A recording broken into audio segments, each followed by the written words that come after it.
Baik lagi di Sapa Indonesia Pagi, kita masih membicarakan mengenai bursa calon wakil presiden yang menghangat seusai bergabungnya Sandiaga Uno ke P3. Masih bersama kami, juga masih tersambung melalui online. Ada Mas Rusli dari Waketum P3 dan juga ada Mas Adi Praitno yang juga bergabung bersama kami. Sebentar lagi juga akan bergabung Wasekjen dari DPP PKS, Mas Ahmad Fathul Bahri. Sedikit lagi akan bergabung bersama kita Mas Herzaki dari Partai Demokrat. Sayangnya tidak dapat bergabung, ada berhalangan sehingga kita akan coba bergabung dengan Mas Ahmad Fathul Bahri. Nah, Mas Adi, sebelum Mas Ahmad bergabung, saya ingin bertanya Mas Adi, kalau tadi dikatakan bahwa Ridwan Kamil dan Sandiaga Uno ini mencoba realistis kalau memang mau melangkah lebih jauh lagi, mau tidak mau memang harus bergabung dengan partai atau di bawah naungan partai. Apakah hal yang sama juga nantinya harus berlaku kalau memang Erick Thohir juga serius mau meneruskan jalan menuju ke kursi wakil presiden, Mas Adi? Ya, saya kira itu pasti, Mas, karena bicara tentang soal siapa cawapres yang akan berdampingan dengan Prabowo misalnya, berdampingan dengan Ganjar, termasuk berdampingan dengan Anies, itu harus ada endorsement secara definitif siapa yang ada di belakang mereka, terutama dukungan partai politik. Hmm. Ini tentu karena posisi cawapres itu kan sebenarnya diharapkan bukan hanya sebatas untuk meningkatkan elektabilitas capres, tapi juga diharapkan mampu menjadi magnet bagi partai-partai politik yang lain yang belum menentukan pilihan politisnya. Hmm. Ini yang sebenarnya memang menjadi pertimbangan begitu banyak poros koalisi bahwa capres yang diusung itu harus mampu mengakumulasi begitu banyak kekuatan politik yang ini akan dijadikan sebagai stimulus untuk membangun satu resultante politik pemenangan. Jadi sebenarnya inilah yang kita lihat bagaimana Sandiaga Uno akhirnya memutuskan bergabung dengan P3 dan ini pun sebenarnya juga harus dilakukan oleh Erick Thohir. Tidak mungkin misalnya Erick Thohir itu terus menjadi pemain bebas ya sampai saat ini juga jomblo belum menentukan pilihan politiknya. Hmm. Sekalipun kita tahu bahwa Partai Amanat Nasional di berbagai event politik, di berbagai kesempatan selalu mengatakan siapapun capresnya Erick Thohir lah cawapres yang akan diusulkan oleh mereka. Tapi kan kekuatan politiknya tidak terlampau kuat karena seakan-akan Erik dan PAN ini masih terpisah. Dua hal yang tidak bisa disatukan. Bahwa PAN memberikan dukungan politik pada Erik, ya. Hmm. Tapi orang juga ingin melihat apa yang kemudian bisa diberikan oleh Erick Thohir, terutama dampak politik elektoral kepada PAN. Jadi ini yang sepertinya membuat bagaimana siapapun orang-orang yang mau maju di 2024, terutama yang mengincar posisi cawapres, harus segera memutuskan sikap politisnya bergabung dengan partai politik tertentu. Ini kan soal backup politik, ini kan soal bagaimana dukungan partai yang saya kira akan memberikan dampak signifikan, terutama pada level bergen politik, Hmm. Hmm. akan memperkuat posisinya sebagai sosok yang dianggap layak dan mumpuni untuk bisa bersandingan dengan siapapun nanti capresnya. Hmm. Ini saya kira memang harus dipahami, Mas, bahwa keputusan partai, backing partai, support partai itu menjadi instrumen penting sebenarnya. Oke, ini kan Partai nggak punya potensi maju. nah, soalnya ada banyak juga nih, Mas Adi, nama-nama non-partai yang muncul yang digadang-gadang menjadi calon wakil presiden, khususnya untuk Ganjar tampaknya yang sudah mulai bermunculan sejumlah nama. Ada Nazarudin Umar, Pak Mahfud MD, ada beberapa nama lainnya. Berarti apakah kalau memang kita mau realistis melihat yang mana yang kemungkinan paling besar untuk ditunjuk, pastinya berasal dari partai, apakah begitu logikanya? Kalau kita bicara tentang ranking, Mas ya, ranking tentang bagaimana aspirasi dan dorongan siapa wakil Ganjar misalnya. Hmm. Tentu yang ditanya pertama kali adalah P3, karena P3 adalah partai politik yang pertama kali menyatakan dukungan politiknya kepada PDIP dan Ganjar. Baru kemudian akan ditanyakan kepada Hanura dan kemudian akan ditanyakan kepada Perindo. Tapi di antara ketiga partai ini yang prioritas ditanyakan oleh PDIP tentu P3. Mhm. Karena P3 selain partai yang sudah lolos parlemen dan yang penting yang kedua adalah P3 ini mewakili warna Islam, warna hijau yang saat ini memang dibutuhkan oleh PDIP. Hmm. Dalam konteks itulah sebenarnya sekalipun ada nama-nama lain seperti Mahfud MD ataupun Nasaruddin Umar, tentu P3 juga layak untuk memberikan pendapat gitu ya. Hmm. Apa yang kemudian misalnya PDIP jauh lebih mempertimbangkan Nasaruddin Umar ataupun Mahfud MD? Bukankah Oke. Sandi juga adalah barang bagus? Kan begitu. Bukankah Sandi saat ini adalah ber-KTP ataupun ber-KTA P3? Hmm. Apa yang kemudian membuat Sandi itu seakan-akan tidak layak dibandingkan Mahfud MD ataupun Nasaruddin Umar dari segi elektabilitas, dari segi popularitas, dan dari segi dukungan partai misalnya. Oke. Sandi tentu jauh lebih unggul ketimbang nama-nama yang lain. Tapi di end of the day-nya kita tidak pernah tahu karena seringkali keputusan elit itu agak sukar untuk kita tebak yang berada di jauh Hmm. ini. Jangan-jangan variabel-variabel yang kita jelaskan tentang elektabilitas, tentang popularitas, dukungan partai itu dianggap tidak terlampau penting. Hmm. Seperti kasus misalnya Kiai Maruf Amin tiba-tiba diputuskan sebagai Ya. pendamping Jokowi. Ini kita tidak pernah tahu. Ini kan kita membaca fakta politik yang biasanya linier terjadi, Ya, yang ya. lazim, yang Kita kemudian hanya bisa sebatas itu gitu ya. Oke, ya. sudah bergabung bersama kami Mas Ahmad Fathul Bahri. Selamat pagi. Pagi Mas, Pagi Mas. Assalamualaikum. Waalaikumsalam. Terima kasih sudah bergabung bersama kami. Nah, saya ingin kita masih membahas mengenai bursa cawapres tadi sebenarnya sedikit banyak mengenai Sandiaga Uno dan bergabungnya dengan P3 dan sedikit juga mengenai para calon wakil presiden yang lain. Dari Koalisi Perubahan sendiri sudah mulai mengerucutkah siapa calon wakil presiden yang akan mendampingi Anies Baswedan dan kapan rencananya ini akan ditentukan? Ya, terima kasih. Kalau dari kami sebetulnya secara sederhana kan publik sudah bisa melihat ya bahwa proses yang kami lakukan nih juga sudah cukup panjang. Bahkan kalau sebelumnya mungkin banyak di antara para peserta pemilu ataupun juga para parpol yang berada di parlemen sudah mencoba untuk mengarahkan bagaimana koalisi ke depan, tetapi mungkin kami dulu dianggap relatif lambat, tapi pelan-pelan justru untuk koalisi perubahan untuk persatuan ini relatif lebih cepat justru untuk mengumumkan siapa bakal capresnya. Oleh karena itu tim yang dibentuk pun juga sudah cukup panjang dan pembahasan juga sudah cukup lama, sudah cukup matang, pendalaman dilakukan. Sehingga soal cawapres ini sebetulnya sudah step kedua setelah capres sudah selesai. Sehingga Sudah mulai muncul ada nama-nama, Mas. Mungkin yang boleh diketahui oleh publik siapa yang masuk shortlist-nya? Kalau nama sudah berulang kali kami sampaikan ya, beberapa nama yang sudah masuk dalam shortlist, dan itu tentu kan kita uji terus dari waktu ke waktu, dan nama-nama tersebut juga sudah banyak beredar di media, sehingga sebetulnya untuk memprediksi kira-kira siapa yang akan dicalonkan sudah bisa terlihat dari nama-nama tersebut. Tapi mungkin ya karena faktor politik ini kan variabelnya banyak sekali ya, sehingga pengumuman seorang bakal cawapres yang nanti akan berpasangan dengan Mas Anies Baswedan ya tentu kita tinggal tunggu saja karena semua sudah diserahkan kepada Mas Anies sebagai bakal capres, dan itu bukti bahwa koalisi yang kami galang memang yang menyerahkan sepenuhnya kepada bakal capres untuk memutuskan dari usulan-usulan yang sudah ada, rekomendasi yang sudah ada, tinggal beliau putuskan siapa yang terbaik menurut beliau, siapa yang baiknya mungkin dari aspek kinerjanya bisa mendukung, lalu elektabilitas juga bisa mendukung, dan insya Allah nanti akan menang dalam pemilihan presiden di 2020. Oke, saya ingat ada beberapa, kalau tidak salah Ahmad Heriawan, Khofifah, ini termasuk nama-nama AHY juga. Sandiaga Uno sempat masuk tidak tuh Mas dalam salah satu calon?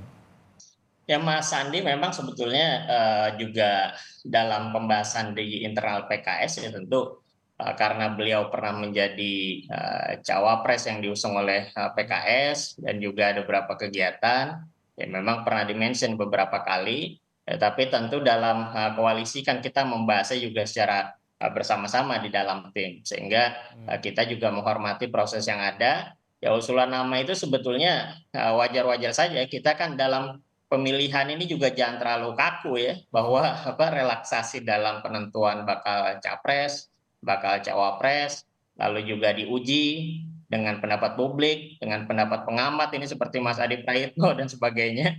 Ya tentu ini menjadi dinamika yang coba kita kembangkan. Tetapi tentu penentuan nama bakal cawapres karena sudah ada kejelasan dalam poin-poin kesepakatan kami, ya kita serahkan sepenuhnya kepada Mas Anies. Itu bentuk komitmen bahwa nanti akan bekerja yang menjadi cawapres, menjadi wapres adalah presidennya, sehingga ketepatan beliau, keinginan beliau, dan juga kecocokan beliau, dan tentu yang paling utama adalah bagaimana memenangkan pemilihan presiden, yaitu dipertimbangkan oleh beliau.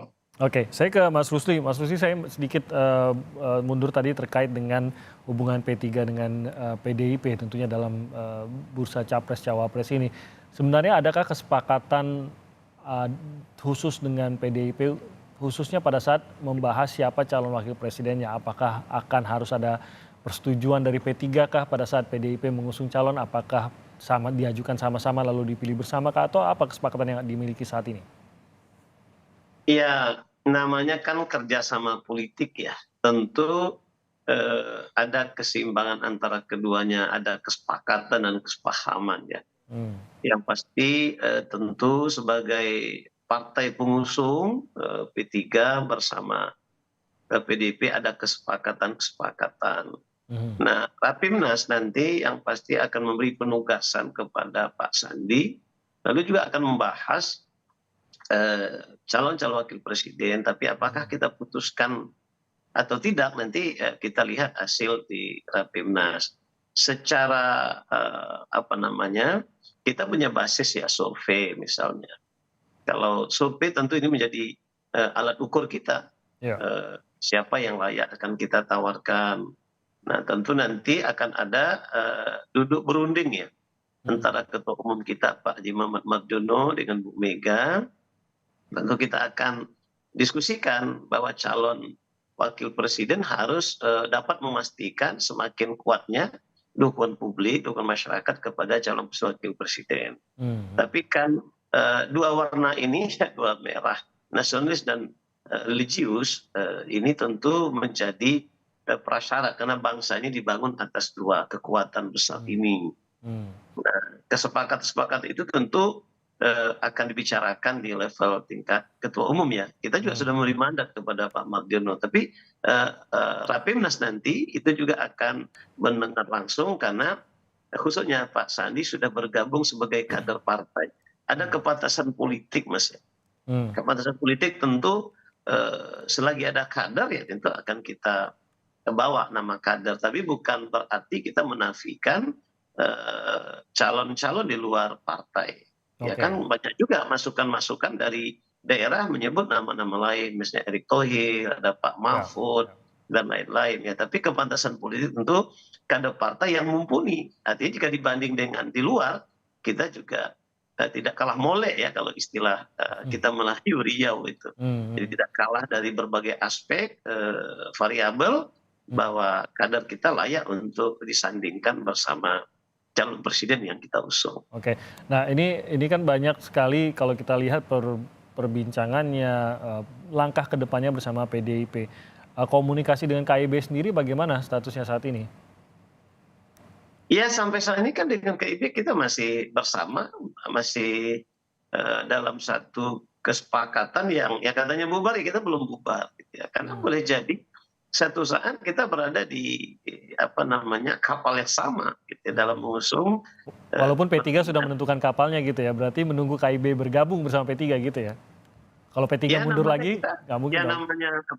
Ya kita ada kesepakatan dulu bahwa kita bagaimana lebih memandang kepentingan bangsa masa depan ya daripada kelompok-kelompok ya. Tapi kita belum, kita masih mesra, kita masih bersama. Dan tidak juga mustahil keputusan politik atau jihad politik KIB itu akhirnya bisa sama. Tapi dinamika politik tentu akan selalu terjadi ya.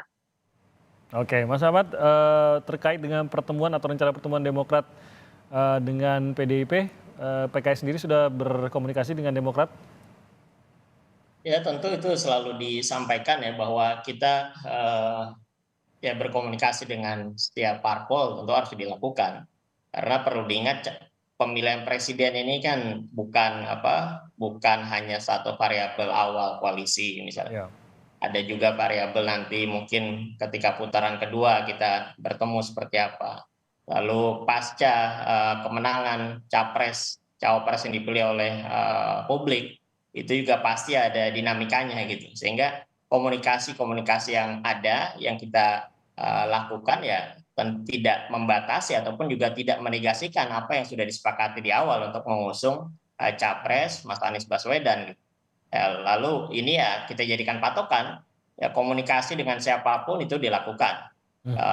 Penjajakan dalam konteks apapun ya itu sah-sah saja karena memang politik juga makanya cair gitu. Sehingga menurut kami ya ini satu hal yang wajar, tidak perlu dikhawatirkan. Dan kita tetap berpegangan dengan apa yang sudah menjadi komitmen bersama ditandatangani oleh para ketum parpol koalisi, dan insya Allah nanti Mas Anies akan menjadi cawapresnya tinggal kita tunggu dari beliau, dan insya Allah menang di tahun 2024, simpel saja seperti itu. Oke, Mas Adi, tampaknya memang masih sangat cair juga untuk beberapa pekan mungkin atau mungkin 1 bulan ke depan mungkin ya, tapi waktunya sudah tidak banyak lagi sejujurnya karena ini sudah mulai menjelang pendaftaran untuk calon presiden wakil presiden.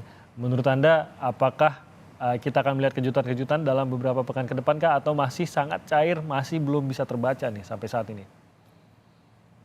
Ya, saya termasuk orang yang meyakini bahwa akan begitu banyak kejutan-kejutan politik ke depannya. Termasuk misalnya saya agak terkejut ketika PDIP membuka hati berkomunikasi dengan Demokrat. Sesuatu hal yang sebenarnya tidak pernah saya bayangkan sejak awal. Karena kalau kita lihat statement-statement elit PDIP sejak awal, itu seakan-akan mengharamkan hukum untuk berkomunikasi dengan Demokrat dan PKS. Tapi kemarin kita melihat gitu bagaimana pertemuan Demokrat dan PDIP sedang dirancang cukup serius.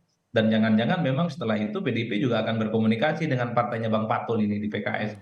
Jadi saya kira memang dalam politik kita di 2024 karena tidak ada kekuatan politik yang dominan, tidak ada petahana yang signifikan dalam logika survei misalnya kuat paling unggul satu-satunya, maka dalam konteks itulah kemudian pertemuan lintas partai, sekalipun selama ini mazhab politiknya agak berbeda, Mas, tentu itu akan memungkinkan terjadi koalisi bersama. Apalagi misalnya kalau di 2024 ini akan ada 3 poros politik, maka sangat mungkin nanti bicara tentang bagaimana putaran kedua, siapa berkoalisi dengan siapa. Makanya barrier politik, sejarah politik yang selama ini menjadi sekat, dari saat ini sudah mulai harus dihilangkan. Jangan terlampau ngegas, lolos ke putaran kedua, dia akan kehilangan teman, terutama teman yang memang tidak lolos di putaran pertama. Jadi ini yang sebenarnya membuat kenapa begitu banyak partai politik beranjang sana dan beranjang sini untuk mencari teman dan partner koalisi. Ini kan skenario apakah di 2024 itu hanya akan ada 2 poros ataupun ada 3 poros. Semuanya masih cukup terjadi. Mengingat misalnya poros perubahan itu iman politiknya tetap kuat. Mereka terus yakin bahwa ketiga partai ini tidak akan tergoyahkan oleh apapun manuver politik dari luar. Termasuk misalnya ketika Demokrat bertemu dengan PDIP, PKS hakul yakin bahwa hati, pikiran, dan perjuangan Demokrat itu tidak mungkin pindah ke lain hati. Katanya begitu, tapi kan kita tidak pernah tahu. Karena bagi saya politik itu kan soal untung dan rugi, Mas. Jadi siapapun poros yang menguntungkan, maka disitulah kemudian partai-partai ini akan menentukan pilihan politiknya. Apakah Demokrat, apakah PKS akan berpikir lillahi ta'ala, bergabung dengan Anies misalnya tidak mendapatkan apapun, tidak mendapatkan posisi cawapres, saya belum ada dalilnya untuk membahas itu, Mas. Oke, jadi apapun sejarahnya tiap menjelang pemilu pasti ada kalkulasi baru ya, begitu ya. Semakin dekat kalkulasinya berbeda lagi. Untung dan rugi, Mas. Untung dan rugi yang dipikirkan partai ini. Oke, baik. Mas Adi, terima kasih banyak. Mas Falul, terima kasih banyak sudah bergabung bersama kami. Dan juga Mas Rusli, terima kasih. Salam sehat untuk Anda semua. Selamat pagi.